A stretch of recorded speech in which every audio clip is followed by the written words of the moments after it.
வீட்லேயே ஹெல்த்தியான பன்னீர் எப்படி செய்யறதுன்னு பார்க்கலாம் வாங்க. அதுக்கு முன்னாடி என்னோடய சேனலை லைக் பண்ணுங்கள், சப்ஸ்கிரைப் பண்ணுங்கள், சப்போர்ட் பண்ணுங்கள். நான் வந்து முன்னாள் நைட்டே வந்து 2 கவர் பால் எடுத்து காசி வச்சுட்டேன்.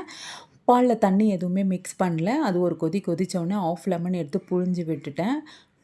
சூப்பராகவே பன்னீர் கன்சிஸ்டன்சிக்கு அது வந்து பிரிஞ்சு வந்துடுச்சு, பால் திரிஞ்சு வந்துடுச்சு. அதை பார்த்தீங்கன்னா ஒரு ஒயிட் கிளாத் எடுத்து போட்டு அதை நல்லா வடிகட்டிட்டேன். ஒரே ஒரு மிஸ்டேக் பண்ணிட்டேன் நான். அந்த ஒயிட் கிளாத்தில் அது வடிகட்டின உடனே கொஞ்சம் பச்சை தண்ணி ஊற்றிருக்கணும். பட் நான் அதை ஊற்றவே இல்லை. அப்படியே சுட சுடவே புழிஞ்சு விட்டுட்டேன். எனக்கு கை ரொம்ப சுட்டு போயிடுச்சு. நீங்கள் வீட்டில் ட்ரை பண்ணிங்கன்னா இது மாதிரி வடிகட்டிட்டு பச்சை தண்ணி போட்டு வாஷ் பண்ணிவிட்டு அதுக்கப்புறமா நீங்கள் புழிஞ்சு விட்டிங்கன்னா அந்த லெமன் ஃப்ளேவர் போயிடும். அதை நல்லா புழிஞ்சு விட்டுட்டு அதுக்கப்புறமா அதை வந்து நல்லா வந்து தட்டி அது மேலே வெயிட் வச்சு ஒரு 3 ஹவர்ஸ் நான் அப்படியே வச்சுட்டேன். 3 ஹவர்ஸ் கழித்து ஸ்கொயர் பாக்ஸில் போட்டு எடுத்து ஃப்ரிட்ஜில் வச்சுட்டேன். இன்றைக்கி மார்னிங் எடுத்து நான் அதை ஃப்ரை பண்ணால் ரொம்ப சூப்பராக வந்தது. மிஸ்டேக் பண்ணியிருந்தாலுமே அவுட்புட் ரொம்ப நல்லாவே வந்தது.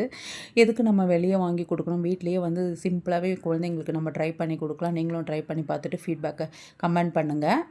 நாளைக்கு இன்னொரு வீடியோவில் நான் உங்களை மீட் பண்ணுறேன். வீடியோ பிடிச்சிருந்தா லைக் பண்ணுங்கள். Until then bye from Uma. Bye.